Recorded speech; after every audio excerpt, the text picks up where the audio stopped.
tapping into your highest power. Now, I see a lot of people talking about that right now. What does that mean, tapping into your highest power?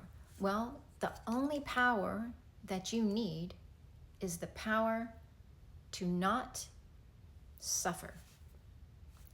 You need the power to experience bliss. And that's very easy to do. All you do is get quiet, breathe, relax, and tap into that bliss that is right there in your breath at any moment. It's simple, but it's not easy. There is no other power that you need other than that. Now, people may disagree with me and say, well, what about the power to manifest whatever you want to manifest? Sure, that's a great thing to do. But how's that going to help you if you're suffering? You can manifest, let's say you're in pain, like I have severe migraines and I don't have any medicine. It would be great to manifest that medicine. But if I had the power to be at peace, regardless of that pain that I'm experiencing, that would be a greater power than having to go buy medicine that the pharmaceutical companies own and keep you enslaved by their ability to produce that and hoard those things and charge you money for it, right?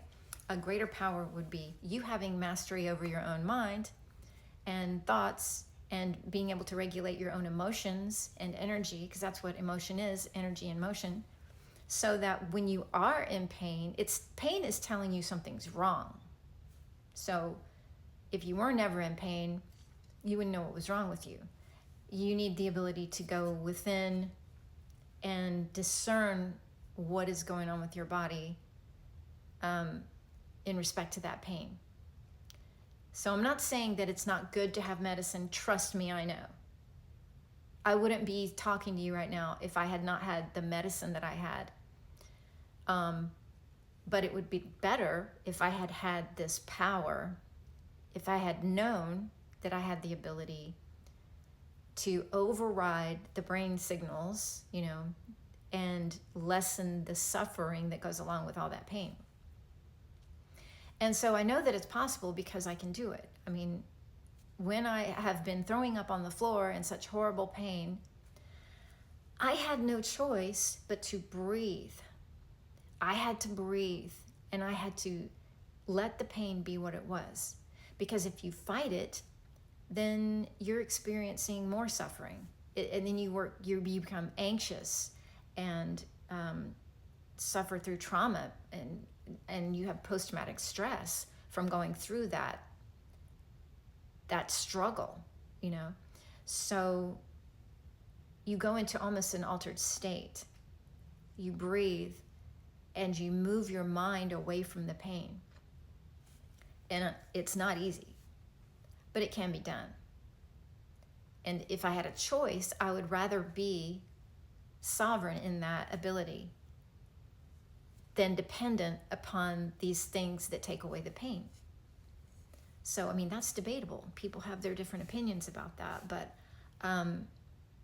the kind of power that you have ultimately is this power inside of you to be able to master your mind, your thoughts, and your emotions above just about anything you can manifest. Because manifesting material things, they don't last. They're impermanent.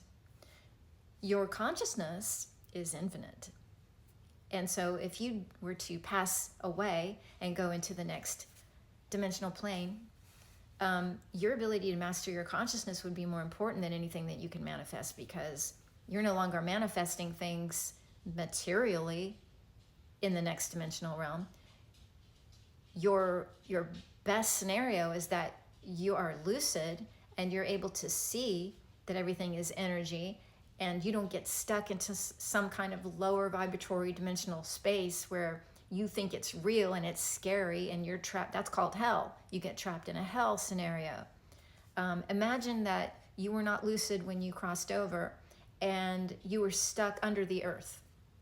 Your consciousness was just stuck under the earth and you're just stuck there because you were not practicing in life, integrating that you had this power to control your consciousness, to move through matter, to move anywhere, to experience anything that you want to.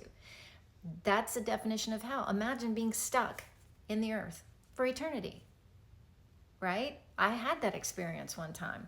I was in a sort of altered state, in my alpha state between waking and sleeping, and I was under the earth, and I was just sitting there, and it occurred to me, what if I can't get out of here?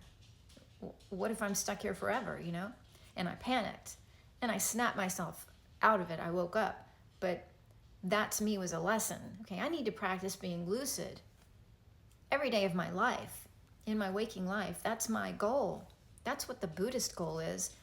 Be lucid, expand your conscious awareness, be compassionate, be in your present moment. Stop searching outside of yourself for remedies and temporary distractions to make you happy, because you can choose to be happy. You can choose to be at peace, regardless of all these things. So, in my opinion, that kind of power is the ultimate power.